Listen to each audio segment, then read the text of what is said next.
So ఆ రోజుల్లో ఇవాళ అంటే డివోర్సింగ్ అన్నది పెద్ద విషయం కాదు. బట్ ఆ రోజుల్లో it is a big thing. అందులో మీరు పబ్లిక్ ఫిగర్.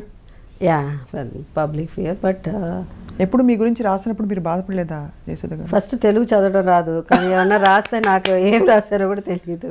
నా దగ్గర వచ్చి ఎవరు చెప్పరు, ఎవరు ఏం రాసినా రాసుకుపోనే అన్నారు. బికాస్ మన 99% అబద్ధమే ఉంటుంది, ఏమో నిజం కాదు. ఏవో రాస్తుంటారు, ఏమి వాళ్ళు అమ్మడానికి ఏవో. బట్ సో ఐ డోంట్ పెద్ద ఇవన్నీ పెద్ద ఇదిగా సీరియస్గా తీసుకునేదాన్ని. బట్ తెలుగు ఎస్పెషలీ మన జర్నలిస్ట్ కానీ ఏ రోజు మనుషులు ఎల్లో జర్నలిజం అన్నది ఏదన్నా ఉంటే వాళ్ళు ఏదన్నా లేనిపోయినదాన్ని మన వాళ్ళు ఏ రోజు hats off to them, they are the greatest.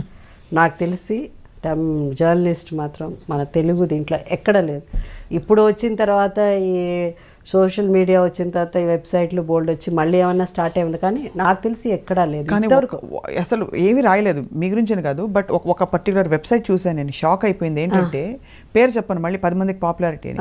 నేను ఐ వాజ్ గూగ్లింగ్ మీ గురించి ఇంకా తెలుసుకుందాం ఏం చేయొచ్చు అని. అప్పుడు Jayasudha height, Jayasudha weight, Jayasudha waist size ఈ డీటెయిల్ రాశారు. అవునా? ఒక పబ్లిక్ ఫిగర్ అసలు అవసరమా? ఇస్ దిస్ హౌ వాళ్ళని అసలు చెడమడ దులుపుదాం అనుకున్నాను పట్టుకుని. తెలుగు వాళ్ళు అంటే అంత తెలుగు వాళ్ళు కాదు సమ్ ఏదో అంటే it's in English the whole website and who runs it we don't know. But అంటే ఏం లేదు, తప్పుడు సమాచారం ఏం లేదు. బట్ ఎలాంటి డీటెయిల్స్ లోకి జనం వెళ్తారో, ఎంత అల్పమైన పనికిమాలిన డీటెయిల్స్ లోకి వెళ్తారని ఐ ఫెల్ట్ రియలీ యాంగ్రీ. ఏదో పాపం వాళ్ళు ఏదో రాసుకుపోతారు వాళ్ళు హైట్. ఇప్పుడు జయసుధ హైట్తోనూ పని లేదు, వెయిట్తోనూ పని లేదు. Jayasudha is gorgeous no matter what. ఒకటేంటంటే Jayasudha at 60 years. No please ఆ ఫిగర్ చెప్పకండి మీరు అసలు అని రాసుకుంటే. మీ కో-స్టార్స్ అందరిలో మీకు ఎక్కువగా సినిమాలు మంచి most fun films you done with Chandramohan గారు. యా.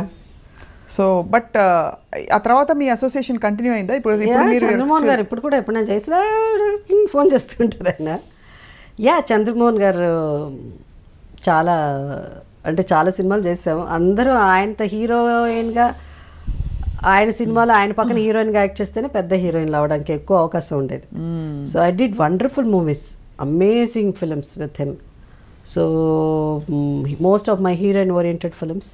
నేను తీసిన చాలా మంచి సినిమా, అంటే చాలా పేరు వచ్చి గొప్ప cinema, one of the best ఫిల్మ్స్గా అందరూ క్రిటిక్స్ ఫీల్ అయ్యేది కలికాలం.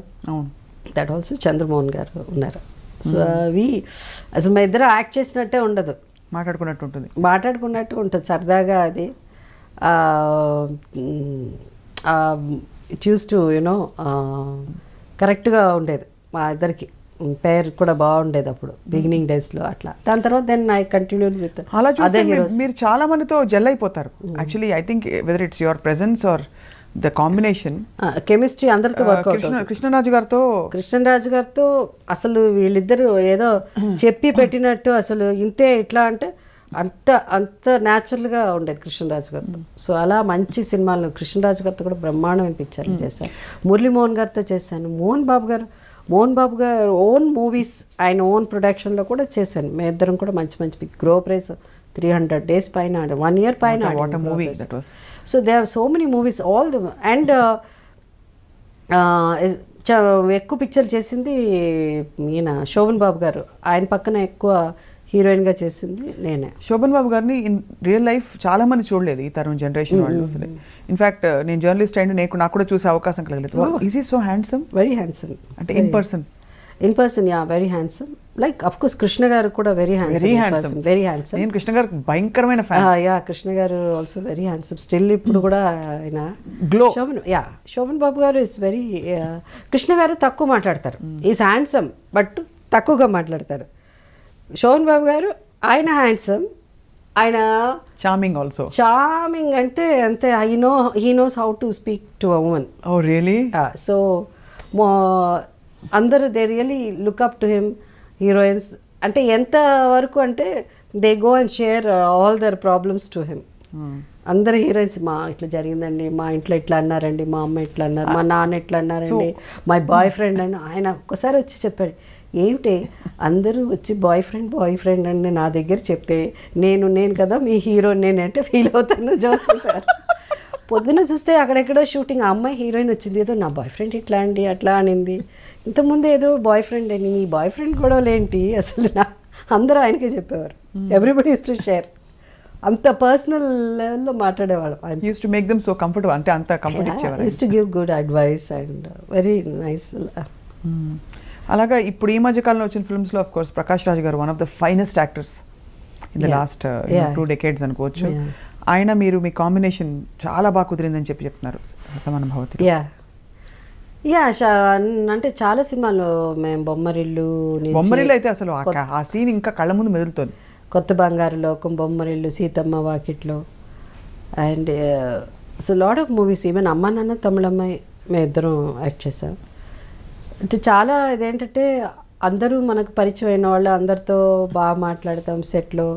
అంటే నేను అందరితో జోవియల్గా, కృష్ణ గారు అంటేనే భయం, ఎందుకంటే maybe because of my uncle అనో లేకపోతే ఏంటో కొంచెం ఆ డిస్టెన్స్ ఉండేది.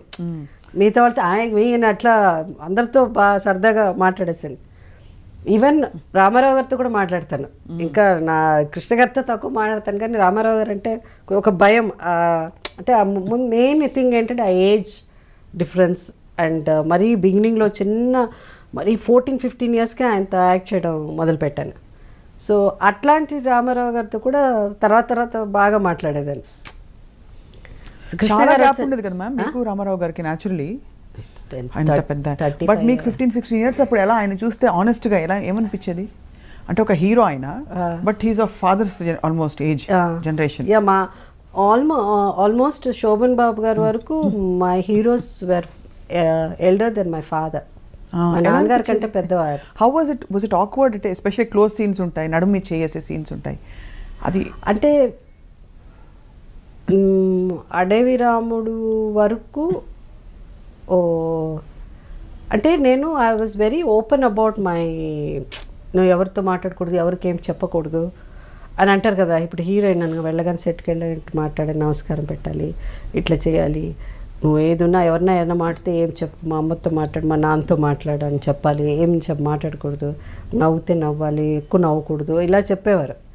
ఇప్పుడు నాకు మా ఇంట్లో కూడా ఇన్స్ట్రక్షన్స్ ఉన్నాయి, మాట్లాడకూడదు అది అని. కానీ నేను మాట్లాడకుండా ఉండలేను. ఉన్నది చెప్పకపోతే I cannot, I have to communicate. So they have to convince me. If they don't convince me, I can never act. I cannot be always want to be a normal person laga.